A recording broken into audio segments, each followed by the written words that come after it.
Assalamualaikum warahmatullahi wabarakatuh. Hai anak-anak, apa kabarnya? Semoga kalian dalam keadaan baik-baik saja ya. Ketemu lagi sama Pak Roni di mata pelajaran IPS dengan tagline kita, Social Studies So Special.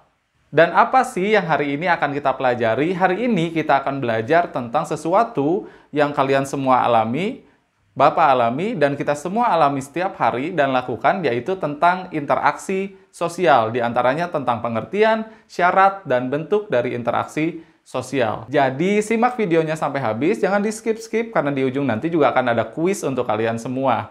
Kita mulai. Nah, setelah kalian menyimak video pembelajaran ini, kalian diharapkan mampu untuk dapat menjelaskan pengertian interaksi sosial, mengidentifikasi syarat-syarat interaksi sosial, dan menjelaskan bentuk-bentuk dari interaksi sosial. Bapak mulai dari, pernah nggak sih kalian membayangkan bagaimana kalau kita hidup sendiri? Seperti yang ada di video-video ini, di mana seseorang di situ hidup sendiri dalam satu pulau. Dan ada juga orang yang hidup di tengah lautan sendirian, berbulan-bulan.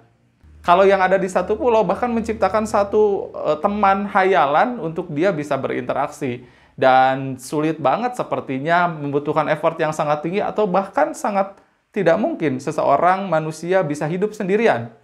Karena dia harus memenuhi kebutuhannya. Dan dari situ semua, tentu saja manusia memerlukan interaksi dengan manusia yang lainnya. Untuk apa? Tentu untuk memenuhi kebutuhan. Lalu apa sih interaksi sosial itu? Dan interaksi sosial ini kan terjadi pada kita manusia dimulai kita dilahirkan, dari mulai bayi, di mana kalau kita bayi tersebut mau makan, atau mau minum, atau mau menyusui, dia akan merengek dan menangis. Lalu kemudian setelah tumbuh besar, kalian jadi remaja, juga kalian memerlukan interaksi dengan teman sebaya kalian. Atau kalau sudah besar nanti dan bekerja, kalian juga akan berinteraksi dengan teman-teman kerja kalian. Dan interaksi sosial tersebut terjadi selama kita hidup sebagai manusia.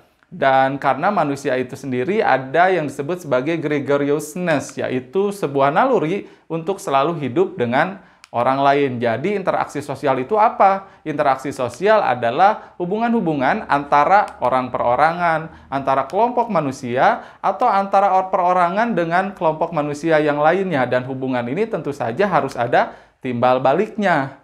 Jadi kalau seseorang mengatakan sesuatu atau melakukan kontak sosial sesuatu, orang lain juga akan merespon, dan itu baru disebut sebagai interaksi sosial. Tujuannya apa? Tentu saja untuk memenuhi kebutuhan primer kita seperti sandang, pangan, papan. Tentu kita memerlukan orang lain. Dan interaksi sosial ini ada yang satu pihak dengan pihak lain itu tentu ada syaratnya. Akan terjadi jika kedua belah pihak tadi melakukan kontak sosial dan komunikasi. Kontak sosial itu adalah hubungan masing-masing pihak tidak hanya secara langsung atau bersentuhan fisik, tetapi juga tanpa hubungan fisik juga bisa. Misalnya surat menyurat, atau misalnya kita chatting dengan teman kita. Lalu komunikasi itu apa? Komunikasi adalah proses penyampaian pesan dari seseorang kepada orang lain yang dilakukan secara langsung maupun melalui alat bantu agar orang lain memberi tanggapan atau memberi respon. Dan alat bantu tadi, misalnya smartphone yang kalian pegang untuk bisa berkomunikasi dengan orang lain, walaupun harus jarak jauh. Dan kontak sosial maupun komunikasi tadi merupakan syarat dari interaksi. Lalu ada juga nih, ternyata tindakan-tindakan manusia itu tidak semuanya berinteraksi sosial. Kalau interaksi sosial itu ada ciri-ciri tersendiri. Ciri-ciri tersebut adalah jumlah pelakunya lebih dari satu orang. Tentu saja ya, kita nggak mungkin ngobrol sama tembok. Lalu ada juga berlangsung timbal balik, ada respon gitu. Kita ngobrol atau kita membicarakan sesuatu dengan seorang, orang lain tentu akan meresponnya gitu ya. Lalu ada juga komunikasi antar pelaku dengan menggunakan simbol-simbol yang disepakati. Dalam hal ini simbol tersebut misalnya bahasa. Atau kalau dalam kondisi bayi, tangisan itu adalah simbol atau bahasanya bayi untuk memberikan komunikasi.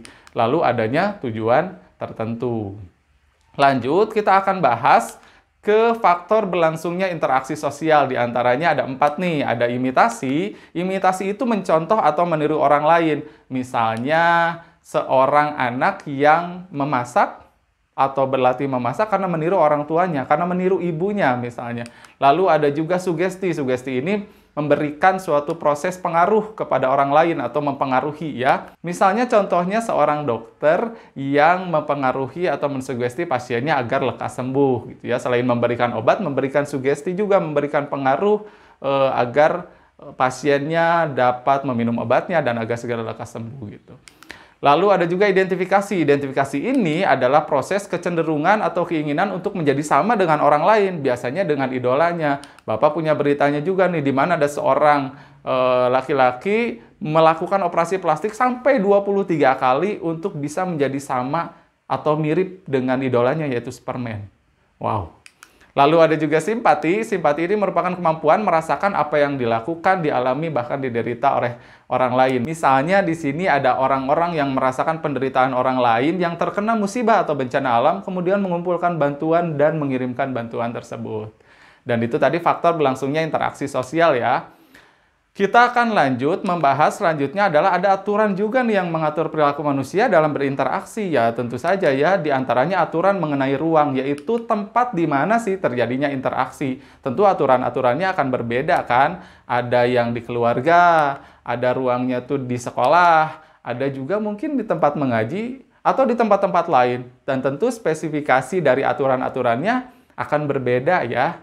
Nah, ada juga nih aturan mengenai waktu, yaitu tentang kapan interaksi sosial terjadi. Misalnya kalau waktu dulu dengan zaman pandemi COVID misalnya ya, tentu aturan-aturan mengenai interaksi sosial akan berbeda. Kalau di masa pandemi, seseorang dengan orang lain harus melakukan physical distancing, menjaga jarak, dan lain sebagainya. Lalu yang lain adalah adanya aturan mengenai gerak dan sikap tubuh. Jadi selain membaca komunikasi melalui verbal, bahasa kita, ada juga ternyata kita bisa membaca gerak dan bahasa atau sikap tubuh. Misalnya ada yang sedang cemberut atau sedih atau menangis, itu juga merupakan bahasa atau komunikasi atau simbol ya.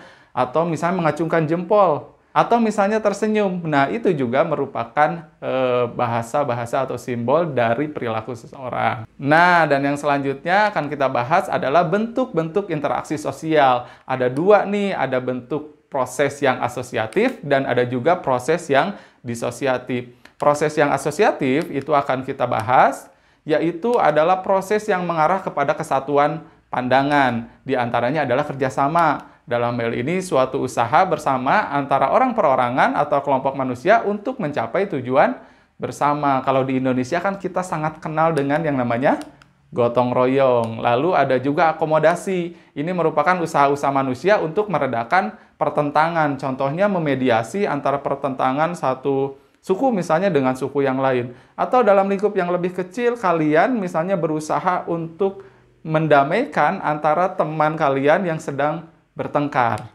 Lalu ada juga asimilasi, cara-cara bersikap dan bertingkah laku dalam menghadapi perbedaan untuk mencapai kesatuan pikiran dan tindakan. Tentu ini memerlukan satu sikap yang namanya toleransi atau sikap saling menghargai agar perbedaan-perbedaan tersebut tidak membuat perpecahan. Lalu ada juga proses yang disosiatif. Ini mengarah pada konflik dan merenggangkan solidaritas. Misalnya ada kompetisi. Kompetisi itu adalah proses individu atau kelompok yang bersaing untuk mencari keuntungan melalui bidang-bidang kehidupan tertentu. Lalu ada juga kontravensi, yaitu sikap mental yang tersembunyi terhadap orang lain atau terhadap unsur-unsur kebudayaan suatu golongan tertentu. Jadi kayak semacam sikap memendam kebencian terhadap orang lain atau suku tertentu misalnya ya, dan itu tidak boleh dilakukan ya. Lalu ada juga pertentangan atau konflik, yaitu individu atau kelompok berusaha untuk memenuhi tujuannya dengan jalan menentang pihak lawan yang disertai adanya ancaman dan kekerasan. Jadi ini levelnya lebih tinggi lagi nih, sampai adanya kekerasan. Dan itu tadi proses atau bentuk-bentuk dari interaksi sosial asosiatif dan disosiatif. Kalian juga bisa cek tautan yang Bapak sertakan dengan video ini untuk mencari lebih lanjut contoh-contoh dari proses yang asosiatif dan proses yang disosiatif. Dan itu saja anak-anak video pembelajaran kita hari ini. Jadi ketika kalian berinteraksi sosial, sebisa mungkin Interaksi tersebut harus membawa sesuatu yang mengarah kepada kesatuan atau proses yang asosiatif tentu saja. Dan terima kasih banyak sudah menyimak video pembelajaran ini. Setelah ini kalian bisa kerjakan kuisnya untuk menilai sejauh mana pemahaman kalian tentang video pembelajaran ini. Terima kasih banyak sudah menyimak video pembelajaran ini. Pak Roni pamit. Assalamualaikum warahmatullahi wabarakatuh.